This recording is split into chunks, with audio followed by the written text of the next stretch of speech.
गिलारी और बुद्धा। हिंदी स्टोरी। महात्मा बुद्धा। भगवान बुद्ध आत्मज्ञान की खोज में तपस्या कर रहे थे। उनके मन में विभिन्न प्रकार के प्रश्न उमड़ रहे थे। उन्हें प्रश्नों का उत्तर चाहिए था, लेकिन अनेक प्रयासों के बाद भी उन्हें सफलता नहीं मिली। वे आत्मज्ञान की प्राप्ति के लिए कठोर तपस्या करने लगे। अनेक कष्ट सहन किए, कई स्थानों की यात्राएं की, परंतु जो समाधान उन्हें चाहिए था वह उन्हें मिला नहीं। एक दिन उनके मन में कुछ निराशा का संचार हुआ। सोचने लगे, धन, माया, मोह और संसार की समस्त वस्तुओं का भी त्याग कर दिया, फिर भी आत्मज्ञान की प्राप्ति नहीं हुई। क्या मैं कभी आत्मज्ञान प्राप्त कर सकूंगा? मुझे आगे क्या करना चाहिए? इसी प्रकार के अनेक प्रश्न बुद्ध के मन में उठ रहे थे। तपस्या में सफलता की कोई किरण दिखाई नहीं दे रही थी और इधर बुद्ध ने प्रयासों में कोई कमी नहीं छोड़ी थी। वे उदास मन से इन्हीं प्रश्नों पर मंथन कर रहे थे। इसी दौरान उन्हें प्यास लगी।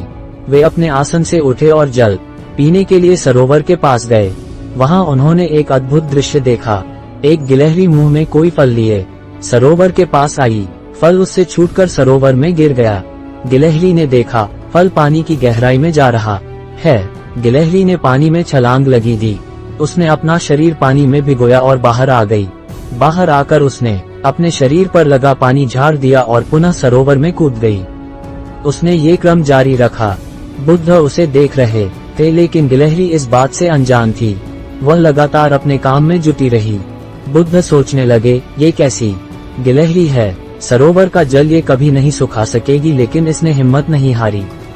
ये पूरी शक्ति लगाकर सरोवर को खाली करने में जुटी है। अचानक बुद्ध के मन में एक विचार का उदय हुआ, ये तो गिलहरी है, फिर भी अपने लक्ष्य को प्राप्त करने में जुटी है। मैं तो मनुष्य हूँ। आत्मज्ञान प्राप्त नहीं हुआ तो मन में निराशा के भाव आने लगे। मैं पुनः तपस्या में जुट जाऊंगा। इस प्रकार महात्मा बुद्ध ने गिलहरी से भी शिक्षा प्राप्त की और तपस्या में जुट गए। एक दिन उन्हें आत्मज्ञान प्राप्त हो गया और वे भगवान बुद्ध हो गए।